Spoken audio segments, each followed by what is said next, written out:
Hi అండి. ఈరోజు చేపలమ్మ వచ్చింది. ఆమెని మాత్రం ఒక ఆట ఆడుకున్నారు. పిల్లలు మాత్రం అండి చాలా హ్యాపీగా అయితే మొత్తం అయితే ఆమెని ఎంత విసిగించారంటే అసలు ఒక్కొక్క పాప వచ్చి ఒక్కొక్క చేప ఎత్తుకొని వెళ్ళిపోతూ ఉన్నారు. కానీ పిల్లల్ని కంట్రోల్ చేయడం చాలా కష్టమైంది. అయి నాకొక చేప నీకొక చేప అని చెప్పేసి తీసుకెళ్ళిపోయారు. అసలు ఆమెని కూడా కడగనీయలేదు. ఆమెమో ఒక పక్క ఒలుచుకుంటుంది, ఒక పక్క వాళ్ళని అడుగుతుంది, ఒక పక్క వచ్చేసి పెట్టేనన్నా నేను ఒలిచాలి, నీ ఇంటికి వెళ్ళిపోవాలి అంటుంది. ఆ చిన్న పుట్టకు నామలో తీసుకొస్తుందండి. దాంట్లో ఎన్ని రకాలు తీసుకొస్తుందంటే 2000 సరుకు తీసుకొస్తుందంట. కానీ అమ్మేది మాత్రం మంచి ఆదాయం వస్తుంది. కానీ చాలా కష్టపడి ఆమె ప్రతి వారం శనివారం వచ్చి మాకు అదే పనిగా వచ్చి తోమి క్లీన్ చేసి ఇచ్చేసి వెళ్తుంది.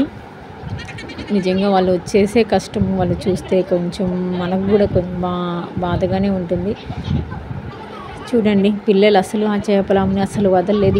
వెనకాలే తిరుగుతున్నారు. నాకొకటి అని చెప్పేసి మాత్రం పని చేసుకుంటూనే ఉంది.